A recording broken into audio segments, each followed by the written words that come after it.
Hey kids, it's time for another exciting episode of KWJUDAS.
Holy fuck.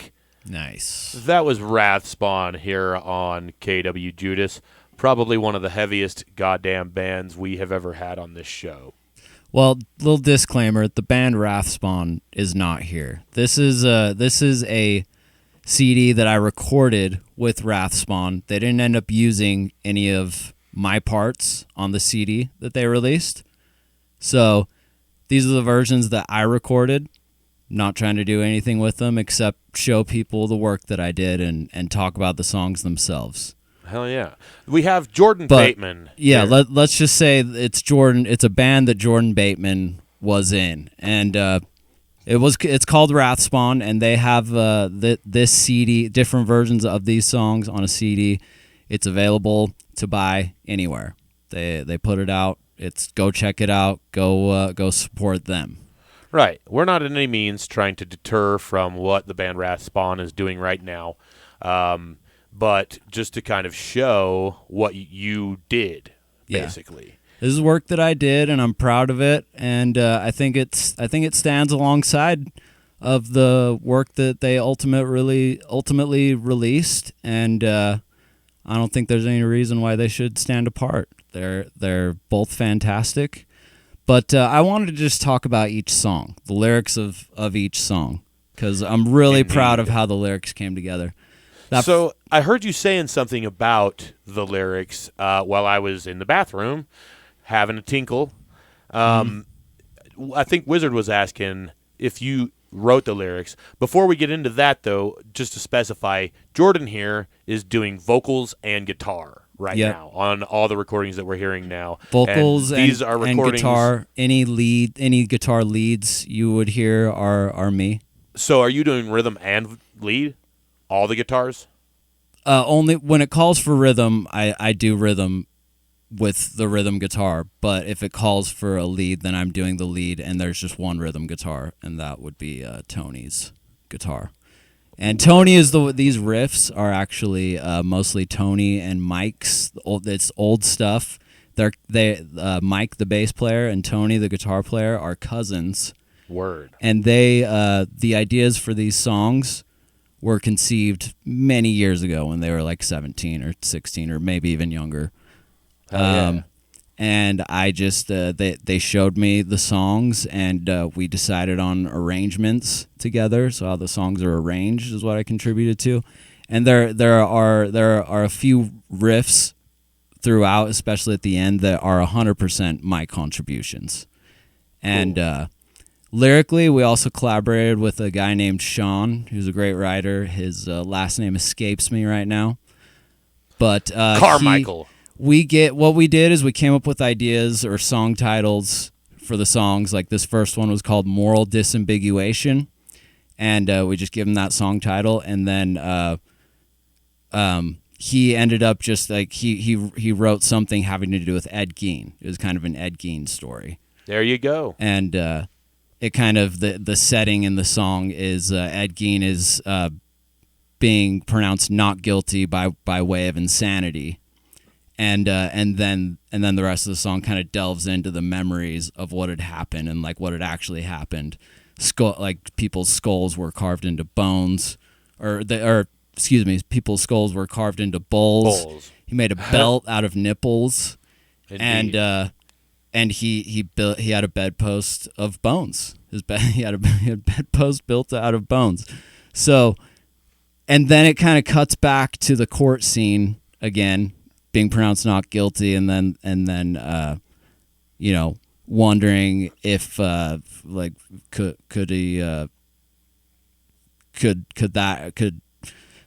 sociopathy like that or psychopathy like that ever really be like just therapied out of someone, or are they it kind of leaves off with that note. So is that actually how things played out with Ed Gein? He was I'm not sure if it was actually Ed Gein, but there are cases where that is the case. Like by reason of insanity, they're not guilty and they're thrown into a mental institution the rest of their lives. So this isn't necessarily about the story of Ed Gein, just kind of not necessarily based around. But using like he really did all that stuff with human remains. Yeah. But as far as actually being not guilty by way of insanity, I can't recall for sure. But one of the big names was. I do know that Nipple Belt would make a great song name. Nipple Belt or band name. If there's a band out there named Nipple Belt, please contact us, and we will definitely have you on this show. Nipple Belt. Yeah. Nipple Belt, contact us. Can we put the lyrics if you available? have a song or album, then yeah. Can we put the lyrics available so when people listen to it, they can read the lyrics? Like, can we put a link? That would be a lot of effort on my part, unless you've got just a link that would that leads to it. Well, he could just supply you with a link that would lead to it. I'll then do that. I'll have to rewrite the lyrics because I've lost any link that has the lyric sheets on them, so I would have to just rewrite them and send them to you. But I will. I'll get on that. And there you have it. Well, then, kids, if you want to read the lyrics, make sure to click on the link below. Oh, and by the way, that other voice you're hearing, that's Wizard. He's joining us on this recording as well. He had nothing to do with this Wrathspawn. Oh stuff. yeah, nothing. I always co-host the shows. Oh, you do? Yeah. Oh, okay. Yeah, the last one I was on, you weren't there. Where were you last time? I don't always make it, but okay. The majority of the time I'm here. Okay. You're getting that would have been nice guests to are know. giving you shit for not being here, man. He wasn't at ours. Tisk tisk. Now, we also have Parker McIntyre here, and he is in Okay. Captain Daniels and also in The Stillborn King, which we'll get into a little bit later. But, Okay. yeah, Well, it's kind of funny that you weren't even aware Wizard was a co-host here. Yeah, my foot has been inserted directly into my mouth. That's why I'm sitting over here at the controls. Okay. Yeah, I think our listeners know who the Wizard is by now. I thought he was just really excited to be a part of this episode. Like, oh, dude, Wrathspawn, you're doing I am Wrathspawn? excited to be a part of this Oh, yeah. episode. Oh, yeah, when he heard that you were going to be here, there's no way he was going to miss it. I was sweet. a part of the I'm first so- episode. Okay, I'm so all happy. those See, years ago. Yeah. I'm just learning. I'm so happy to have learned this. If he did tell me that you're usually here, then I forgot. It's all My good. bad. I've didn't been know. here since day one. I didn't even know Wizard was actually here. I thought it was just a salvia trip. Yeah, that's kind of why that Parker... is what's happening right now. Is there another voice? Who is that? Who's speaking right now? Parker's just off in the that? corner smoking salvia, taking big old bong rips. That's why he's been kind of quiet. Zoning out. He's kind of coming back to us now, though. Anyway, I'm sure there's more music to get to as well. Yeah, I let's was get just to gonna the other ones. say- I think that's about all I wanted to say about that one. It came together nicely. I love it. Well, all right. This is Jordan Bateman here on KWJUDAS Gumption City Radio. Thank you all for listening.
It's really exciting for me to listen to that song and to hear like how much energy we put into that and It's some intense stuff. We perfected whatever it is we were going for. We perfected it right there. So did you ever get to play with these guys live? Yeah, we had a total of 3 shows. Word. What year was this? When you were active with them? Not too long ago.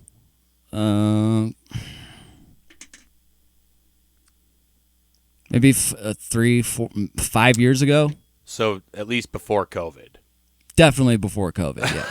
Pre-COVID. Yeah. That's going to become just like this marker in time. It already has. For events. Yeah. Oh, yeah, it already kind of has. Pre-COVID or post-COVID or during 2020 it's to gonna about be 2022. abbreviated. Yeah. The year 1080 PC.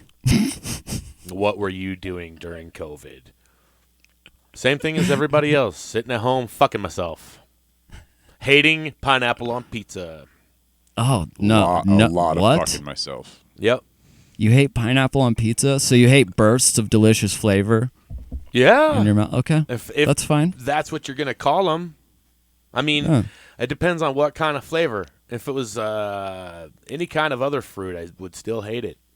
I don't really believe that pineapple or fruit. You're not into like Hawaiian barbecue stuff where it's like barbecue sauce with the pineapple on a burger with sauteed mushrooms. I don't know. I've had that pulled off in a way that was okay. At I can't remember what restaurant. Right on. It was all right.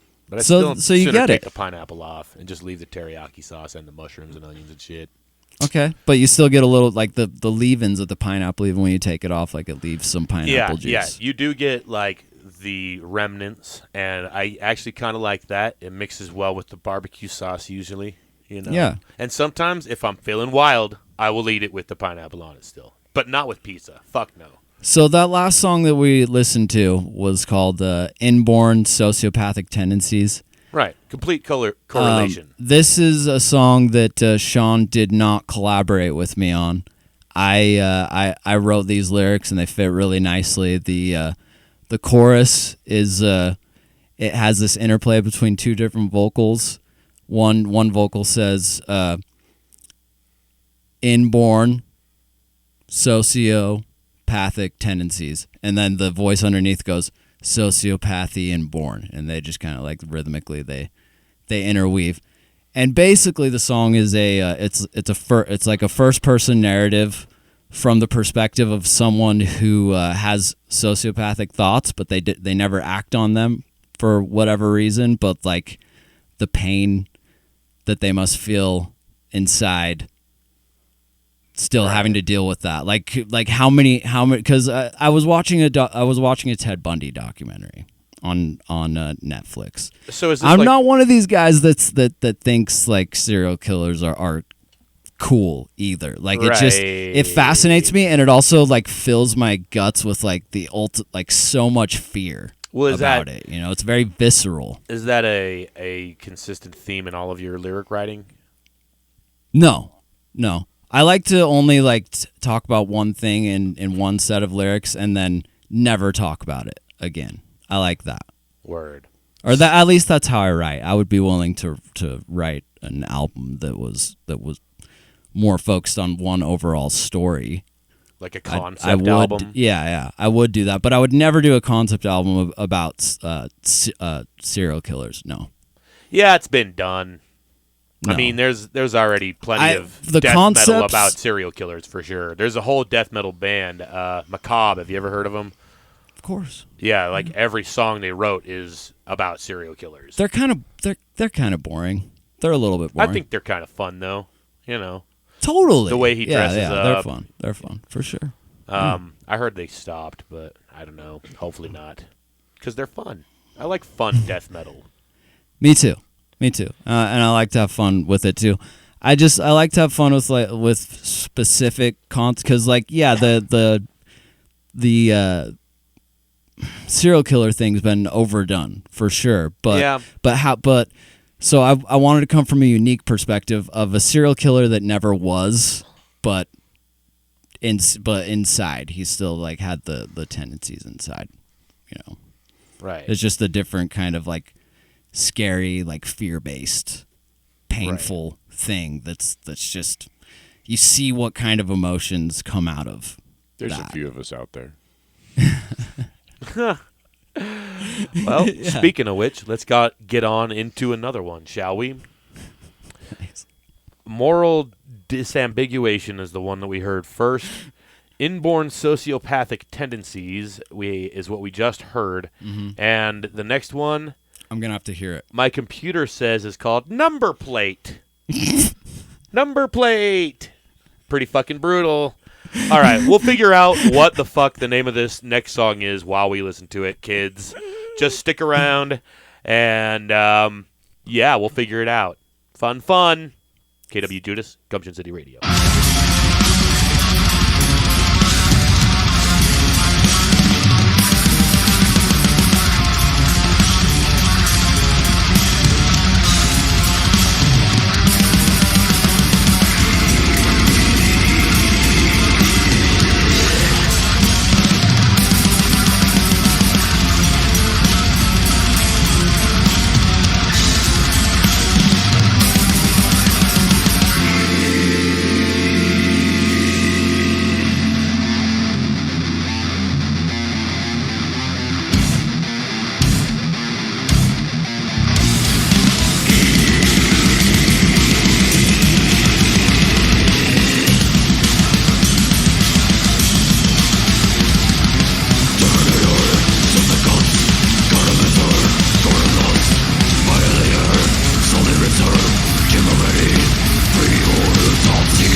The lyrics just work so well. That one's called Slit Gut Diviner. We figured it out, kids. It's called Slit Gut Diviner. Yeah.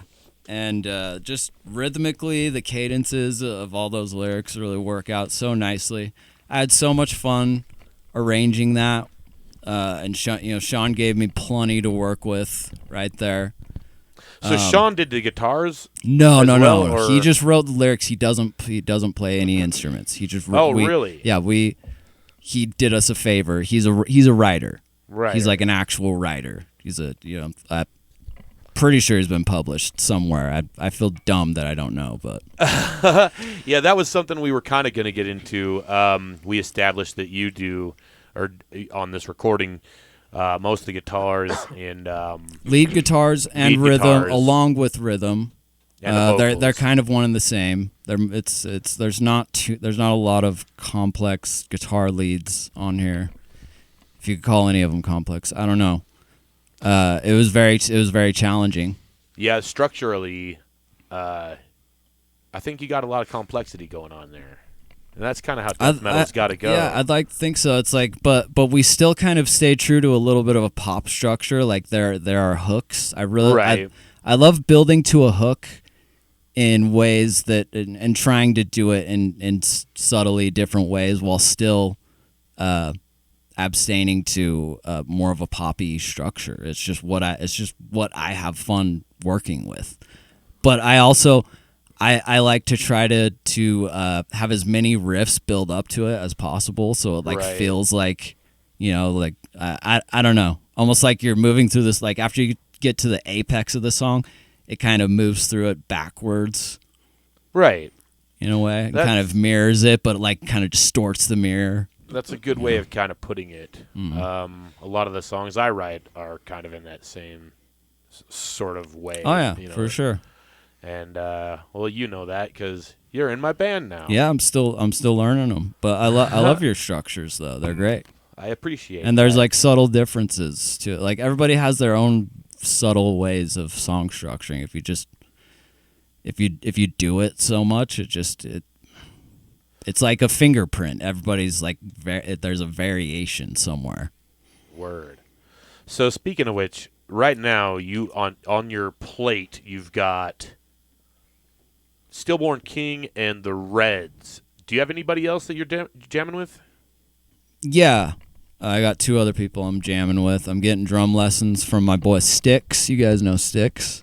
I don't know. Do we know Styx? He's an amazing drummer. Schlongbob knows him. Well, Schlongbob knows a lot of people.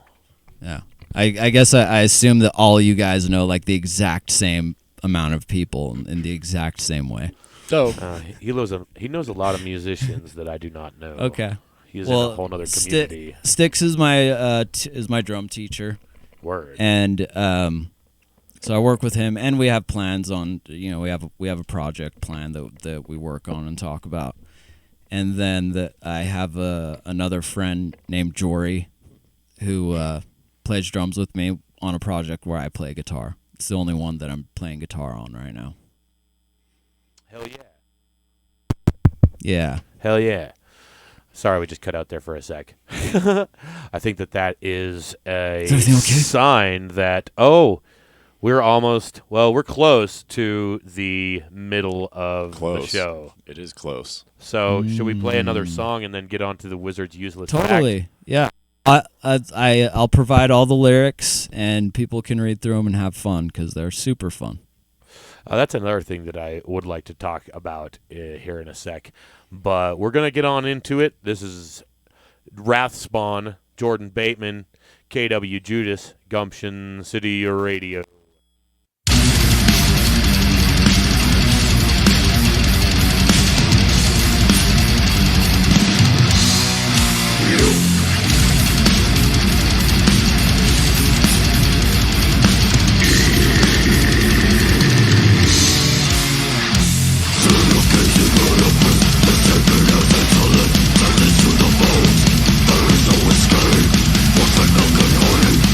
Between the holes, back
Jordan Bateman on KWJUDAS Gumption City Radio. Thank you all so much for joining us. This is going to be a little bit of a shorter episode as we only have like one more song from this recording, but Jordan has a lot to say about the lyrics. Scaphism. But first, I have something to say about it being the middle of the show. Oh, yes. We cannot forget this is the time for middle. Wizard's Useless Fact. Oh, wonderful. All right, y'all. It just so happens that the index finger on your dominant hand's fingernail grows faster than the rest. I believe that. You timed it? You timed it. I've had 407 years to time that shit. Wizard has had the time to time it. Back before time didn't even exist. Okay, like, so I'm imagining the measuring apparatus that would get used is like a thing that straps onto your finger and it has like little notches that scoot up and down and We you can just see which one like touches that. it first. Derpishly will help. How do they determine such a fact? You let your nails grow and measure them over time. And everyone... See which one touches the piece first. Like, you have it exactly on the same, like, relatively same distance, and then see which one touches it first. I guess. Sure. I think my pinkies grow faster than the rest of them, but that's just me. I think it's because they get the least amount of shit. I'm not saying that I think you're wrong either. That sounds completely feasible. I just where did you learn this? It is a fact, and it is useless. What if you're ambidextrous? Is it a fact? Well, then they probably grow equally. Because I write left-handed. Also ambidextrous. I write left-handed, and then I do everything else right-handed. So still your index finger. I don't think that would affect it. Question. Is it a fact that it's useless though, or is that actually an opinion? I mean, that's an opinion. Okay. I slammed my index finger. If you do a lot of coke and you're trying to pick a favorite nail, like that's a useful fact, I guess. Yeah, like I slammed my index finger in a car door, and now it grows find sideways. Another good use for that fact. I've slammed my finger in a door, and it made a little cave underneath it. Do you guys want to know what scaphism is or not? Yeah, explain to us what in the hell that fucking song was about. It's actually in the lyrics, but essentially it's where the captive. It's people who have, it's a torture device. Sorry. Back up a little bit. It's a torture method that was employed, and this again with the accuracies, I don't know, somewhere overseas. Where it was or when it was. You know, pyramids, Egyptians, like pharaohs. Right. Back in the 1720s. What would happen with some of these emperors, like as a subject, you can't even you can't gaze at the prince. When the prince or any royalty walks down, if you look up, if you catch them on the wrong day, if you look up just to gaze at their glory, they will sentence you to scaphism, which is a method of execution, of slow execution. What they would do is they'd tie them to the front of the hull of each ship, of two ships. So they'd tie them in front of the hull and leave them, and then force feed them milk and honey and cover them with milk and honey, and then just leave them out there in the sun and let the insects consume them. Brutal. That definitely sounds like either Egyptian or like an East Asian or in any of the Asian countries. That sounds like a Mormon thing. Like that. Oh yeah, it sounds like a Brigham Young. Sounds like something they did to Joseph Brigham Smith. Young wouldn't let any of his wives look at him. Or he'd feed him full of honey and stick him out for the bees. They were obsessed with and covering each other with hot, sticky substances. Like Joseph Smith got covered in tar and feathered. So is that what that Rush song is about? So scaphism is brutal. Xanadu, where he's talking about milk and honey. I think Rush wrote a song about that. Did we lose you? Oh, we lost him. Oh, right there. It was the switch. Quit fidgeting. Sorry, I'm excited. Yeah, Rush already wrote I don't blame you. a song about scaffolding or whatever you said it was called. Scaphism. Someone told me that none of you are cooking with enough eggplant. Oh. Who told you that? I don't That's use actually eggplant none of your at all. business. Well, I could have told you that. It was the Eggman. So That was good. now that completely just deteriorated everything we were talking about,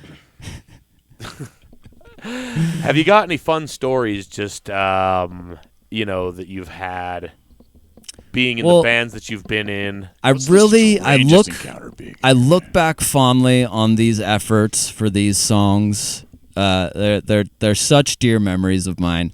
They came together so nicely, and putting the lyrics, like collaborating. These lyrics were actually almost I almost 100 other than a couple little words, all those lyrics I left the same, and almost in the exact same order too, other than like a shift of one of where the bridge is, and I think I added a couple lines, but other than that, like it was already so perfect, and like he had never heard the song either, so it's just like the way that the lyrics line up with the rhythms of the song, like it's just like He'd never even listened to the music before writing the lyrics? No, not before writing lyrics. He just gave me a stack of lyrics, and then I put them to music, and then we recorded it, played shows. That's when he heard it. Wow. That's pretty cool. Yeah, his turn phrase is amazing, and it's like this next one coming up, that's the one where you're going to have questions about some of those words. And it's a funny story, but we're going to save that for the next segment. Indeed. Yeah. So if you want to hear more, stay tuned in. But we're not done with this segment yet either. Well, we can be done whenever we want to be, but we also have a cartoon to get into. For sure. So we get into the cartoon and, get back into a little bit more music after that. Thank you all once again for joining us here on this lovely, almost Christmas Eve here on KWJUDAS, Gumption City Radio. Merry Christmas, Gumption City, and welcome all non-troglodytes. You all know how it works. The winner of this year's contest gets 15,000 peanut shells. But this year, you'll also get a free snorkel rack, a toboggan, and an ingrown butt hair trimmer from Dorpenschlee. Introducing our panel of esteemed judges, Judas, the Wizard, and Professor Schlongbar von Peep. Behold, who the hell is this? Now on to our first contestant. Oh. Ladies and gentlemen, Agent Coleman.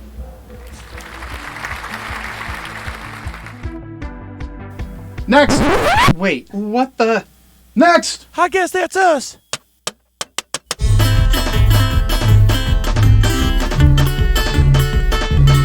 Next!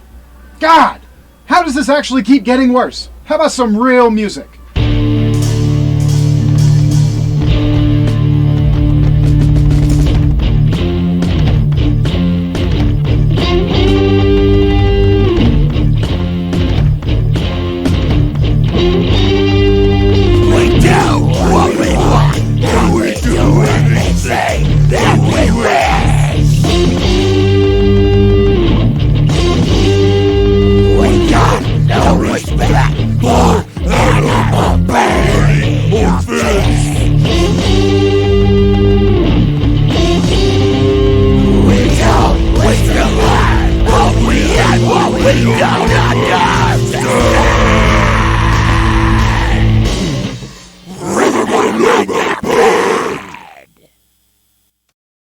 Good God Almighty and good nighty, folks.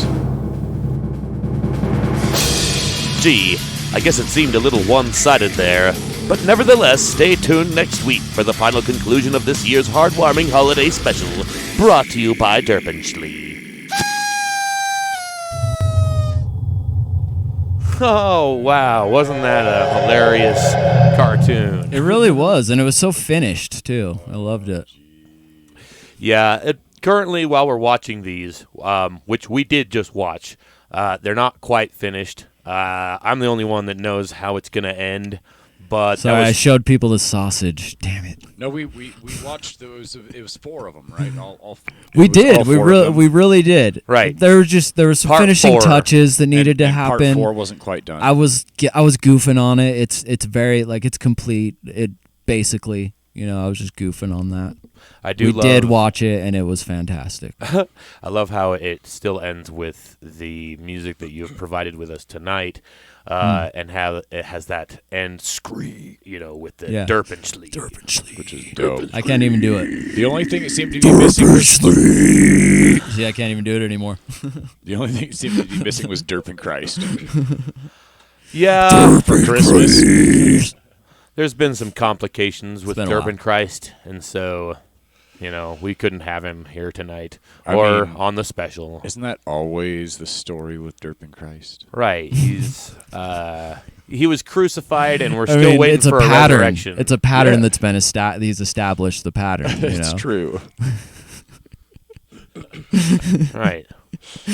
So the song we're about to hear up next, I want to point out, for people who aren't way into death metal, just how the lyrics and the wordplay is such an essential component. And that's so why there has essential. been like a major focus on the lyrics tonight.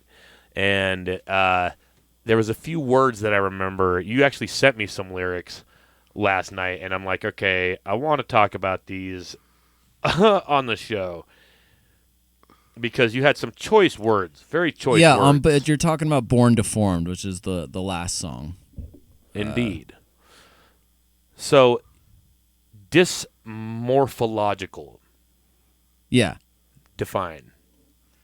So body dysmorphia, right? Okay. Conceptualize that. And so take that word, morphological. So dysmorphia, like looking at the body. So dysmorphological is a distorted view of yourself. All right. Teratogenesis. So it's kind of a combination of. Well, I'm not sure. These are Sean's, like this is a collaboration between me and Sean, and basically he I'm was putting given you on the spot. Yeah. I'm roasting this guy for It's lyrics that he interesting. didn't write. Well, listen. We collaborated on them. I gave him the title "Born Deformed." Okay. He sent back a pile of lyrics, and I then arranged them and edited some of the lines. But I didn't. When I looked up teratogenesis, having to do with terraforming. So terato, like Genesis, beginning, right? So it's like a distorted view coming through like human history of itself, and it's getting more and more warped. Right. Basically, Okay. We'll take it. I think. We'll take it. Disoriented. That one's probably about the same thing. Let me see that. Can I see? Maybe it was just spelled wrong. It's just disoriented. That's the third word down. Disoriented. It's supposed to be disoriented. That's kind of what I hallucinations. figured. Yeah. Okay. Disoriented hallucinations. And then there was the last one at the bottom. I think it's congenital. Yeah, I just like that word because, it's got genital in it. Yeah, so congenital herpes, right? Congenital So herpes. congenital referring to the area. Right. Okay, well, I'm going to say he passed. What'd you say, Wizard? Sure. He passed the death metal lyric test. Yes. Quizzing him on his own lyrics that he Yes. didn't even write himself, but still really good lyrics, though. We are going to see if we can Amazing. post a link to the lyrics, and we just discussed how to find the music, so I'm just going to put them out on my YouTube channel is what it looks like is going to happen, and we'll leave a link to that as well. Is there anything else you wanted to say about the song we're about to listen to? No, it's called Born Deformed. It's the title track to the whole CD, and they actually kept that title on the release that they had made without my contributions. They took off my vocal tracks and my guitar tracks, and they replaced them with just different versions. They wanted to do it differently, and I totally support that, and it sounds awesome. Everybody should go check it out. Give them whatever money you would want to give me. If you wanted to give me any money at all, just go buy their record. It's superb. We can probably also leave a link to Wrathspawn as well in the description. Totally. Yeah. You know, I know one of the guys there that I could probably just ask, hey, you know, if you mind just sending me a link. And support the band. For sure. Yeah. I look back fondly on my memories of just collaborating with everybody on this. It was a wonderful experience. The studio experience was amazing. Mike, the drummer of Blood Purge, recorded this. Yeah, I know those guys. We've played a show or two with them. Yeah. Now, are we talking about the next song? Yeah. Because I have an idea before the next song. Uh-oh. Wizard has a useless idea now. It's not a segment? useless idea, but I have an idea nonetheless. Is it a segment? Okay. Wizard's idea. We were talking off the air, and if this gentleman here feels like sharing a sleep paralysis story with us, and we can close the show out with the last song. Yeah? Oh, yeah. If you feel so inclined to, because I'm interested to hear more. Let's listen to the next song, and then I'll tell you that story. If you'd rather do it the other way around, yeah. Cool. I just thought it might be neat to The next song is literally how we end the show. Yeah, and we can end the show with that story. It's a banger. It's an ender. Let's hear the story. All right. Don't tell me how to run my own fucking show. We usually if I say we end with a song, we end with a song. God damn it! Begin with a song and end with one. That's how every show goes. So, let's have the story, son. Okay. All right. Story time. Well, everybody knows what sleep paralysis is. To a not point, everybody, but most people are informed about it these days. Okay. Have you guys ever experienced sleep paralysis? Not a paralysis. Okay. So I never have personally, but I do have some people in my life that have experienced it a time or two for sure. Yeah, I've known people. I've experienced it throughout my life, and it's surreal. It's absurd. I've heard some terrifying to just the like. I woke up and can't move, and it's like it feels really scary not being able to move. But like I've heard some like really other like crazy experiences involved with sleep paralysis sometimes. They're all a little bit different. And there's like a Hollywood version of it, which is it's cute. They haven't quite. They're shaping the idea. They haven't reached it yet, though. It's still too. It doesn't quite hit how it really is. A movie called No. It's a trope. There's a movie trope now of where the movie's about sleep paralysis. There's like tons of different movies where that's like the premise. A lot of it's going to be stories on YouTube and creepypasta, over exaggerated Reddit stories. I've never heard of all those stories, but I've heard a lot of good like audio stories about it. They're called creepypastas. Right. We know about creepypasta. Hell yeah. Indeed. That's what I figured. So, there's some good ones, but I've never heard any that are quite the same as what happened to me. So, the one I remember the most vividly is the first one, the first time it happened to me. I was.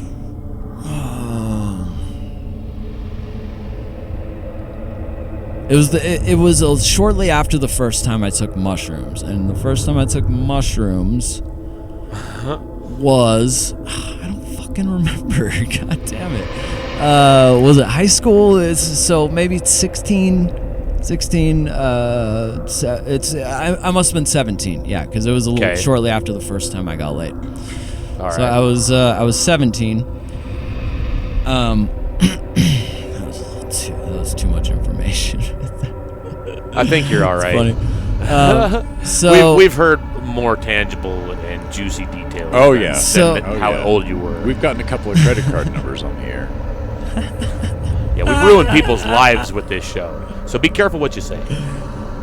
Oh, you can try to ruin my life if you want, but there's no way you can do a worse job than I did.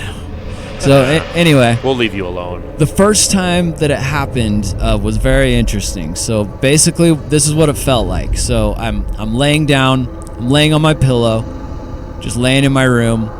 The lights are off. Just laying there, just tossing and turning, not feeling like sleep is happening. And all of a sudden, you're laying there on your back, and then suddenly it feels like your pillow is folded over your face. Really quickly, it all happens within an instant. The pillow gets folded over the face, and then your head and your toes are switched really quick. You're just rotated. So your head is where your feet were, and your feet are where your head was. Like your whole body. You don't get ripped in half. It's just your whole body rotates like. So you feel like that's happening, or it does happen? It feels like it. Okay. It feels like it. But that's why I'm telling you that it's happening, because that's what, in the moment, this is what it felt like. I'm not asleep. Right. And then all of a sudden I can't move. Face gets folded over. The pillow gets folded over my face.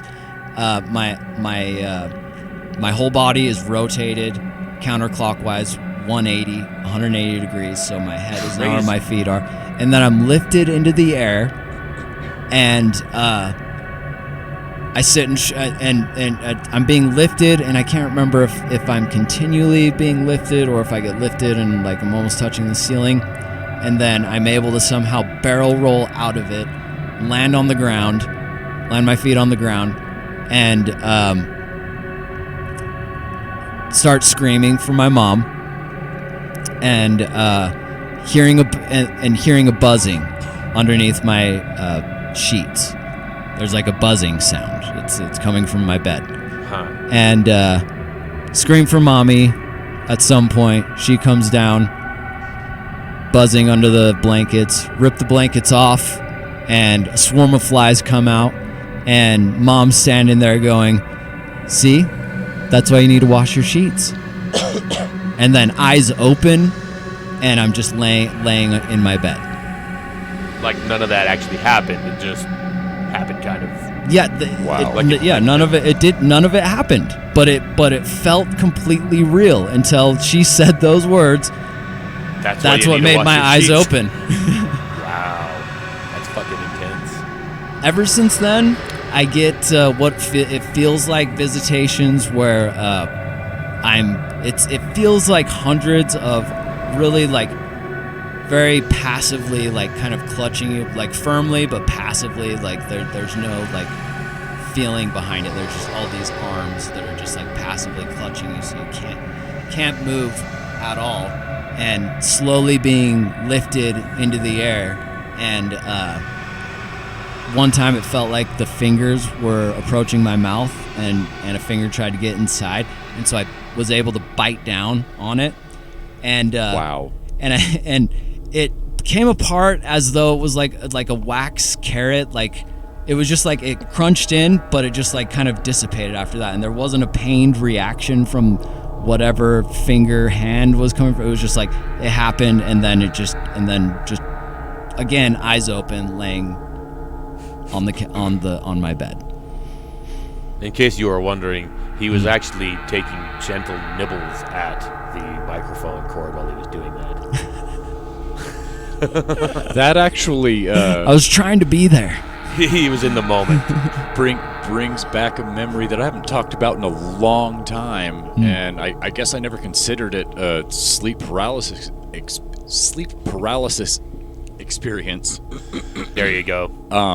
But this happened to me when I was like 14 or 15, and I was dreaming that I was like levitating, but I was like in control of what was going on. I didn't realize I was dreaming, but like was levitating, and woke up very abruptly. I'm not sure why, but remember right after waking up falling back down to the bed. Huh. Yeah, it's totally like it's really a familiar bizarre experience. It's a familiar thing. And I think they're kind of related, like sleep paralysis. And it's not like I woke up again of after that. Like I was then awake. Like I could just drop back to my bed, felt my face pressed against the ceiling when I woke up. Like it was bizarre, and that's only ever happened once, and it was a long time ago. And your story just reminded me of that experience. Do you remember? Yeah, that sounds familiar. You remember about how old you were when that happened? Yeah, I was like 13 or 14. Or right in that age range. Huh. I think the closest thing I've ever had like that happened when I was about 16, 17 years old, and I woke up feeling like I was being strangled by unseen hands. And sleep paralysis. I thought, well, I could still move though. I wasn't paralyzed. Interesting. And so I woke up. It was hard to say whether the experience, quote unquote, was in real life or in a dream, because I woke up feeling as though there were hands around my neck, and I reached to get them off of me, and I was terrified. I couldn't, it wasn't that I couldn't move, it was that I didn't want to move, because I was genuinely convinced that there was somebody up at the head of my bed, because my bed wasn't leaned up against the wall. It was just dead space and a closet, so it would have been real easy for an assailant to hide in that closet and easily strangle me from above. You know where, I actually have a thought about this, if you don't mind. That's crazy. Word. So, you know where I think it comes from? Interestingly, I just had this thought, but I think that it comes from like way back in our history when we were living in caves and things like that would actually happen. Like suddenly you'd get taken in the night by some animal and just consumed and died. Like, so like that fear was actually real because it actually really did happen at times. Like little monsters would come out of the fucking darkness and just take you. So I think a lot of that just might come from that, possibly. If it means fear, anything, that fear of the darkness, particularly out in the wild, is very instinctual. Oh yeah, for sure. Like that is instilled, like built into you. It's not something that's programmed into us by the media or like taught like some of our other fears. No. And like it's real. Yeah, that's one of those things that is for a reason. For fucking real, we lived in caves and swung clubs to defend ourselves, and the shit was bigger than us and scarier than us in the night. And it's kind of it's a comforting thought but in the moment when I'm in these moments, in these dreams that are so, it's like I'm having a dream of sleeping in that exact position, in the exact room, in like the exact way, and everything's almost exactly lined up except like maybe the lighting is different or your body's in a different position. But other than that, your dream is or a door is you in the laying wrong there. place. Yeah. Or your bed is on the wrong side of the room. That's what I came to like finally figure out about it after having like all these terrifying experiences. Is like I learned to see where the dream and this reality, just that there's not a matchup. It's like a square peg in a round hole. No, those somewhere. things you're talking about are exactly what allowed me to be a lucid dreamer. Is first being able to realize that's what's going on. You want to hear something fucked up? Take control. Sorry. What's fucked up? No, go ahead. What's fucked up? Go ahead. Yeah, I do we wanna always hear love something things that are fucked up. fucked I want to up. hear something fucked up. Please. Lucid dreaming, the things that I've learned about it from just listening to different stories online, again with creepypastas, but some of them are really good. Like there was one that's like basically like a story based around this instruction manual on how to lucid dream, and like if I follow the steps, followed them, and I'm able.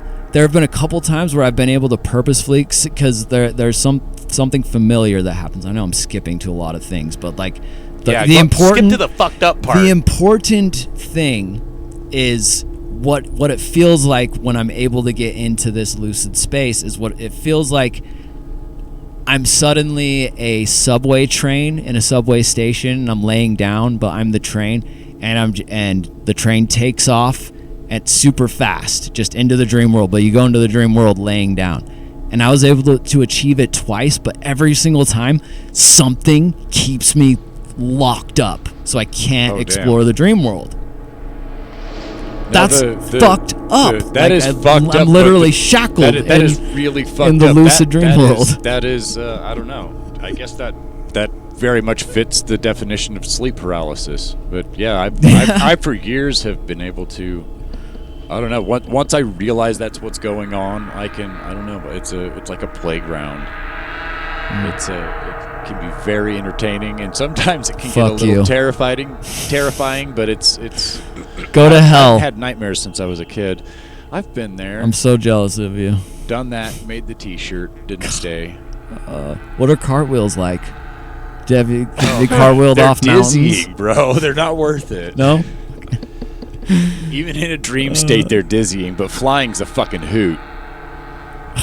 Yeah, I can levitate. I can't so much. I don't know. It took you got me a any while to tips? get flying down. Even lucid dreaming, it took me a while to get flying down, but you got any I got tips? it down. Tips on how to break the shackles that I get shackled That in when I really don't, because I haven't experienced Sounds like a personal I wish I issue could, that but I've never experienced that. What's like the familiar entry? Like for mine, it was like feeling like I'm a train, like suddenly just shooting off into space, like laying down specifically. It's that feeling of laying down, shooting into space or wherever. It's something that's happened a couple times. I've never had something that dramatic.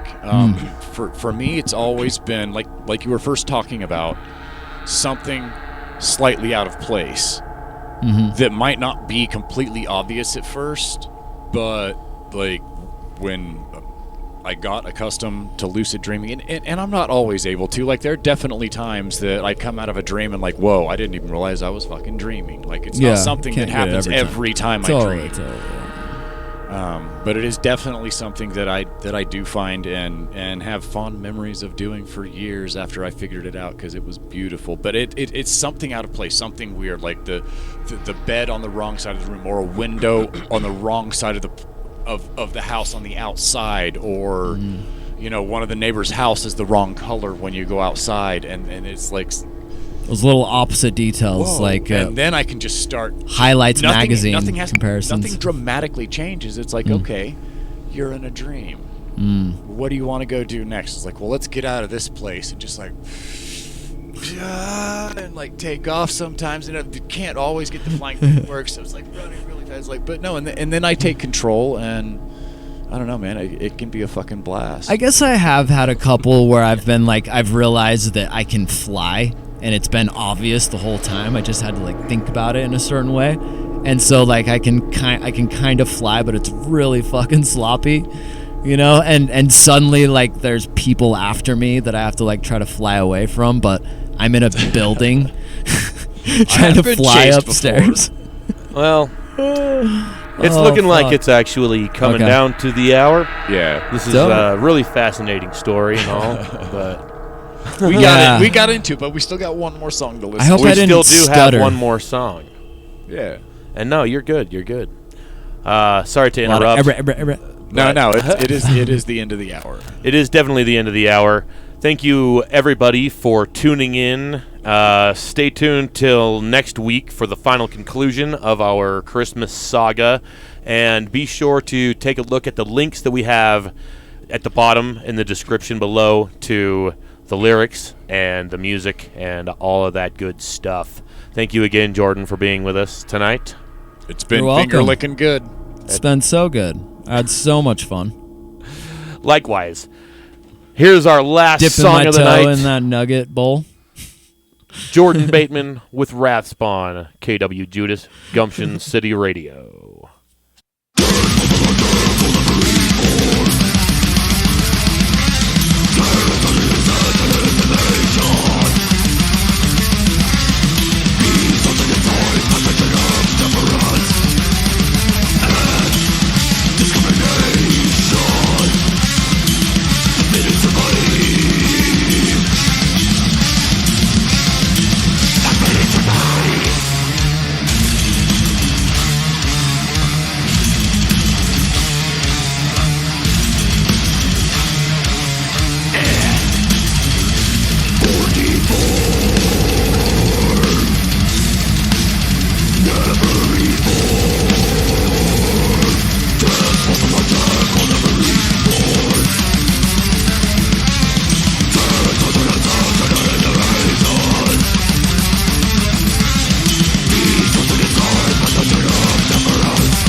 we'd like to thank you for joining us on, once again, another exciting and exclusive episode of KWJUDAS on Gumption City Radio.